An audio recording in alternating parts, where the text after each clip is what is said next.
Bismillahirrahmanirrahim. Assalamualaikum warahmatullahi wabarakatuh. Bismillahirrahmanirrahim. La haula wala quwwata illa billah. Asyhadu an la ilaha illallah wa asyhadu anna Muhammadar Rasulullah.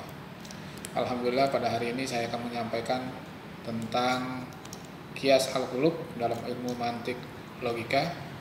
Sebelumnya saya perkenalkan, nama saya Warsudi, HTN 3, Institut Agama Islam Al-Zaitun Indonesia, di mana hari ini saya akan menyampaikan tentang qiyas al-qulub. Apa itu qiyas al-qulub? Apa yang dimaksud dengan qiyas al-qulub? Jadi qiyas al-qulub ini bertujuan untuk membuktikan kebenaran suatu proposisi dengan membatalkan proposisi kontradiktifnya.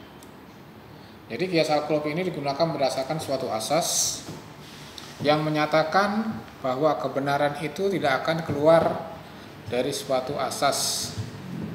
Jadi secara pernyataannya bahwa kebenaran itu tidak akan keluar dari sesuatu atau sesuatu yang lain yang bertentangan dengan sesuatu itu.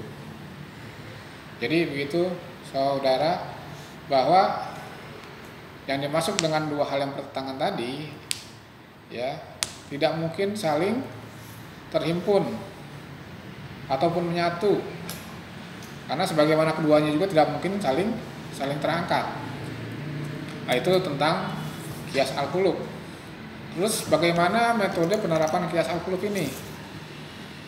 Jadi sering digunakan ketika kita ingin menguji sesuatu kebenaran hasil dari bentuk qiyas yang sebelumnya, yakni mencari kontradiksi dan konklusinya, dan yang kemudian kita jadikan dia sebagai premis. Di sini premis yang dimaksud adalah minor ataupun mayor, dan pada akhirnya lahirlah suatu konklusi yang berbeda dengan konklusi qiyas yang asli atau sebelumnya. Di sini akan saya berikan suatu contoh kalimat. Di situ dikatakan, dalam ungkapannya mengatakan setiap Azhari itu muslim. Kemudian ada kalimat lagi, tak satu pun dari Azhari yang kafir. Jadi tak satu pun Azhari yang kafir. Jadi qiyas ini adalah bentuk qiyas yang kedua, karena had awsatnya menjadi mahmul dalam kedua muqaddimah. Kemudian konklusi qiyas dari contoh yang di atas menyatakan tak ada satupun Azhari yang kafir. Katakanlah ada yang, maksudnya katakanlah ada orang yang tidak setuju dengan konklusi tersebut. Maka untuk membuktikan qiyas tersebut benar, apa yang harus kita lakukan? Yaitu dengan menggunakan qiyas al-qulub. Kemudian kita sertakan dari konklusi contoh tadi, kita akan sertakan premis mayor untuk merangkaikan qiyas tersebut. Maka akan terangkai qiyas sebagai berikut, yang akan berubah dengan premis mayor tadi menjadi sebagian Azhari itu kafir. Kemudian yang kalimat kedua, sebagian Azhari itu bukan muslim.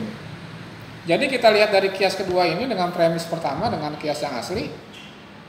Dari contoh kedua qiyas tadi, kira-kira mana di antara kedua qiyas ini yang benar? Maka untuk mematikan kebenarannya, kita akan serahkan kepada hukum kontradiksi. Jika suatu proposisi salah, maka kontradiksinya sudah pasti benar. Dan apabila kontradiksinya benar, maka akan lahir kemustahilan. Atau maksudnya di sini adalah terhimpunnya dua hal yang saling bertentangan, tidak temu. Kemudian, begitupun jika konklusi dari qiyas yang asli tidak benar, maka akan lahir suatu kemustahilan. Dan dengan demikian jika proposisi yang satu sudah terbukti benar, maka kontradiksinya sudah pasti salah. Jadi qiyas al-qulub ini bekerja seperti itu.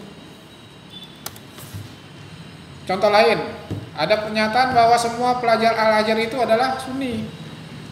Kemudian kita ingin mencari konversi dari proposisi tersebut, maka dari proposisi yang dimaksud atau termasuk yang disebutkan tadi adalah masuk proposisi universal positif atau disebut juga dengan kuliah mujabah. Maka berdasarkan kaidah yang diberlakukan dalam aks mustawid, itu kebalikannya adalah partikular positif atau disebut juga dengan juz'iyah mujabah. Jadi dengan demikian konversi dari pernyataan semua pelajar Al-Azhar itu adalah Sunni, maka akan menjadi sebagian orang Sunni itu adalah pelajar Al-Azhar. Jadi jika ada orang yang tidak setuju dengan hasil istidlal tadi, ya, dengan konteks kalimat tadi, maka untuk membuktikan kebenarannya bagaimana? Kita bisa menempuh dengan metode yang lain yang disebut dengan qiyas al-qulub yang dirangkai melalui qiyas istirani syarti, tapi juga bisa dibangun melalui rangkaian qiyas istisnai muttasil. Jadi gambarannya seperti itu.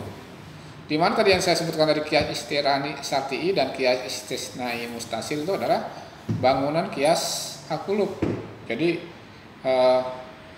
dari qiyas al-qulub ini ada bagi-bagiannya yang tadi disebutkan tadi. Jadi kalau qiyas istisnai syarti ini adalah apabila hasil konversi dari proposisi tersebut tidak benar, maka kontradiksinya atau tidak ada satupun dari Sunni itu yang berupa pelajar Al-Azhar, itu sudah pasti benar. Dan apabila kontradiksinya itu benar, maka akan terjadi suatu kemustahilan. Jadi kesimpulannya, apabila kebalikan dari proposisi tersebut tidak benar, maka akan lahir suatu kemustahilan. Kemudian yang kedua, qiyas istisnai muttasil. Apabila konversi dari proposisi itu tidak benar, maka akan lahir suatu kemustahilan. Tetapi adanya kemustahilan itu batil atau salah. Maka kesimpulannya, apa yang mengantarkan kepadanya, yakni ketidakbenaran hasil dari konversi itu yang sudah pasti batil. Dan ketika itu kontradiksinya menjadi benar, yaitu benarnya hasil konversi tersebut, dan itulah yang dimaksud daripada dengan menggunakan qiyas al-qulub. Ya, jadi itulah yang dicari. Jadi itu penjabaran daripada qiyas al-qulub. Jika ada satu kekurangan, mohon dimaaf. Demikian dari saya. Haja wallahu ya'ana wa yafasna. Walhamdulillahirabbil alamin. Wassalamualaikum warahmatullahi wabarakatuh.